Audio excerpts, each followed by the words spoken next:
प्रकार हम राशन विक्रेताओं को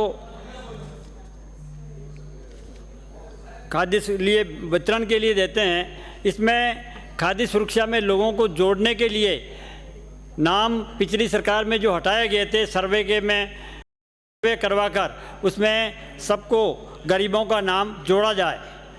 साथ में उन राशन विक्रेताओं का भी मानदेय बढ़ाने के लिए भी आपसे पहले भी काफ़ी लोगों ने चर्चा की है, मेरी भी आपसे उसमें सलाह है कि निश्चित उसमें उसके मानदेय बढ़ाया जाना चाहिए। एक खाद्य के अंदर तेल, घी और दूध, इस प्रकार की काफ़ी चीज़ें इसमें मिलावट हो रही है और हमारी सरकार, पिछली सरकार भी जैसे शुद्ध के लिए युद्ध चलाया, उस युद्ध के अंदर पता नहीं कितने लोग पकड़े गए। और मैं पूछना चाहता हूं उसके माध्यम से कि जिनको सैंपल लिए गए हैं, जिन पर मुकदमे दर्ज हुए हैं, उस पर कार्रवाई क्या हुई है साहब? सिर्फ अधिकारियों ने मिली भगती करके उसके ऊपर विराम लगा दिया। तो ये अभियान सिर्फ कागज़ों में चलता है, उसमें वास्तविकता के ऊपर उस पर विराम लगना चाहिए। एक बार उसमें को जिस प्रकार नकली ये तेल जो आज खा रहे हैं उसकी वजह से अनेकों प्रकार की बीमारियां बढ़ रही है और आज उस पर विराम लगे। जहाँ जहाँ पर भी अपने यहीं पर तो वो बनता है, कोई दूसरे देशों से थोड़ी आ रहा है। नकली बनाने वाले के ऊपर सख्ताई से कार्रवाई होनी चाहिए ताकि ये जितनी भी बीमारियां जो गरीब लोग बीमार, नाना प्रकार की बीमारियां जिसका नाम नहीं सुने थे, ऐसे भी लोगों का कैंसर, पैंसर, दुनिया भर की बीमारियां बढ़ रही है, उस पर विराम लगता है। तो इसके ऊपर शुद्ध के अंदर, युद्ध के अंदर जो चला रहे हैं, उस युद्ध अधिकारियों को कहना चाहिए, नहीं तो अधिकारियों के ऊपर कार्रवाई करनी चाहिए। ये सरकार को हमें काम हाथ में लेना चाहिए।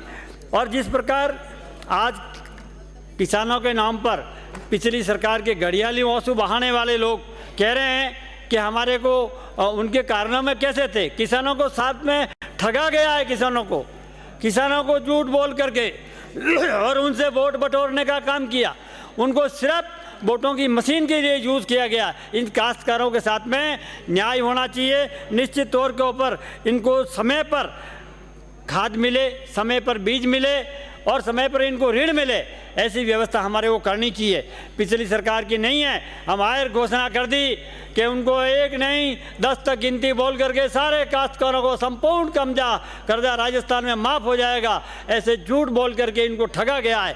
हमारी सरकार थी आदरणीय वसुंधरा जी की, और वसुंधरा जी की सरकार के अंदर 50-50 हज़ार रुपये एक ही दिन में सबका माफ़ करा करके उनको प्रमाण पत्र भी सभी, किसी भी गांव का हो, किसी जाति का हो, सबको कोई प्रकार का भेदभाव नहीं करके सबको वितरण किया गया पूरे राजस्थान में। ये काश्तकारों के साथ में भला किया है। इसी प्रकार आज हमारे देश के लोकप्रिय प्रधानमंत्री मोदी जी ने जो काम किया है काश्तकारों के लिए, 6,000 रुपये भेजने का काम, और हमारे मुख्यमंत्री जी ने यहाँ से 2,000 रुपये और बढ़ा करके उसको 8,000 कर दिया। अभी पहली किस्त चली गई, दूसरी और जाएगी। ये काम भला काम कर रहे हैं। और अभी एक भाई जो बोल रहे थे कि साहब आप लोगों को तो मोदी चालीसा पढ़ रहे हैं। अरे मोदी चालीसा नहीं भैया, मोदी जी का नाम लो, आपका पूरा दिन 24 घंटे आराम से निकलेगा।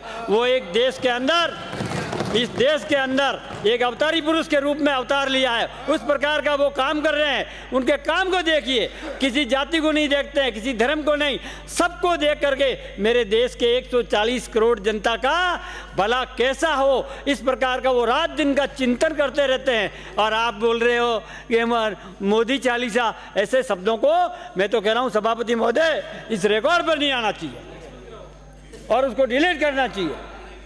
जो उनके नाम पर इस प्रकार की नाम ले रहे हैं, आप ऐसे नहीं बोल रहे हैं कि हमारे को झूठ बोल करके पूरे राजस्थान को ठग लिया। अब देश को ठगने के लिए कहा पाकिस्तान की वाहवाही करने वाले लोगों का आप गुणगान गाते रहते हो और मोदी चालीसा का नाम लेते हो।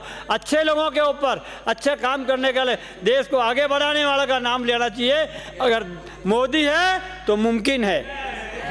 आज जिस प्रकार हर आदमी की कास्ट की सबकी हमें आशा लगी हुई है, इसलिए माननीय सभापति महोदय आज आपने कम समय में बोलने के लिए मौका दिया, आपका बहुत बहुत हृदय से आभार, बहुत बहुत धन्यवाद।